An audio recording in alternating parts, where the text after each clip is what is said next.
बेटगी मिरची मसाल्यासाठी आणली होती, तर ती नेसल्यानंतर हे बी सापडलं होतं, पडलं होतं खाली, सापडलं म्हणजे पडलं होतं खाली. तर त्यापासून मी रोप तयार करणार आहे. तर बघूया आपण कशा प्रकारे करणार आहे. तर नमस्कार, स्वागत आहे माझ्या चॅनलवर. आणि हे मी घेतलेलं आहे वर्मी कंपोस्ट, कोकोपीट आणि राख. आणि यात मी ह्या जे कॅरेट आहेत हे आपले फ्लावर आणलेले कॅरेट आहेत. तर त्या तशाच कॅरेटमध्ये मी गेल्या वेळेस वांग्याचं पण रोप तयार केलं होतं, तर किती छान आलेलं आहे तुम्हाला तर माहितीच आहे. आणि ते आपण लावलेलं आहे आणि त्याला फुलं पण लागलेली आहेत. तर तशाच प्रकारे आपण हे पण रोप तयार करून घेणार आहे, कारण मी याचं झाड अजून बघितलेलं नाही, मिरची कशी येते ते पण बघितलेलं नाही आहे. तर बघूया आपण हे रोप, याचं रोप कसं तयार होतं ते. आणि इथून पुढे पण मी तुम्हाला ते म्हणजे जसं उगवल, जसं मोठं होईल आणि जसे मिरच्या लागतील ते पण दाखवणारच आहे. कारण आपण प्रत्येक झाडं त्याच्या लागवडीपासून त्याचं खत, पाणी आणि ज्यावेळेस त्याला भाजीपाला येतो, हे आपण पूर्ण इथून मागं बघितलेलं आहे. ज्यावेळेस मी फ्लावर आणला होता, कोबू आणला होता, पत्ताकोबी आणला होता, सर्व आणलं तर सर्व तुम्हाला दाखवलेलं आहे.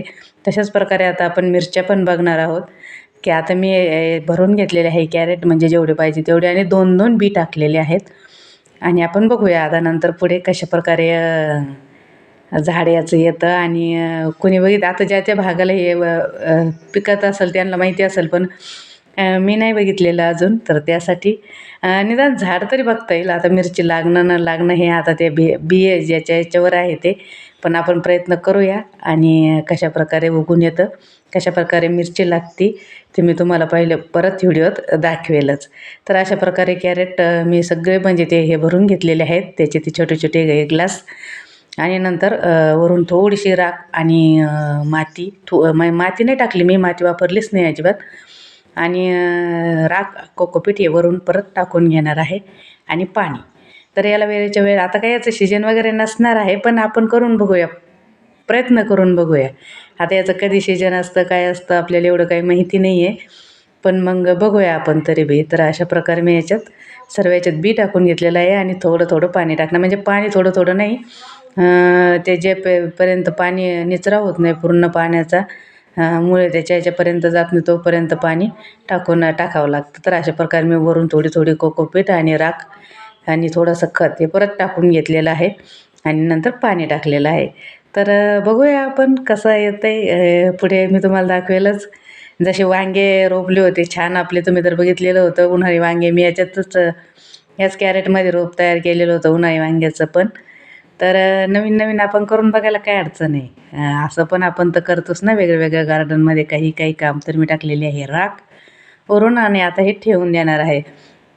जसं ते उगवल तसं मी तुम्हाला दाखवणार आहे. आणि आपण ज्या याच्यावर नर्सरीतून ज्या मिरच्या विकत मी आणल्या होत्या रोप, पण ते तळायच्या नसतात का, ती मोठी मोठी मिरची, ती मिरची आहे ही. म्हणजे दुसरी पण आहे पण तिला अजून लागलेली नाही, पण जी मोठी तळायची मिरची असते ना, ती नाही का अशी लांब मोठी, ती मिरची आहे ही. तर आता मिरच्या लागलेल्या आहेत. पुढे आपण बघूयाच कशा प्रकारे येतात मिरच्या त्याला. आणि काही साध्या पण आहेत, म्हणजे भाजीच्या नाही का काळीपाट, त्या पण आहेत. तर बघूया आता, भरपूर सारे झाडं पण मोठे मोठे झालेले आहेत, आणि त्याला मिरच्या पण लागल्या. आणि हे एकच रोप आहे, कसलं काय माहिती, याला जांभळं जांभळं फुल लागतं. मिरची नाही लागली अजून, पण फुल जांभळं लागतं. तर बघू याला कशी मिरची येते. एकच झाड आहे आणि बाकीचे दुसरे आहेत. तर कसा वाटला व्हिडिओ, चला भेटू आपण परत. बाय बाय सर्वांना.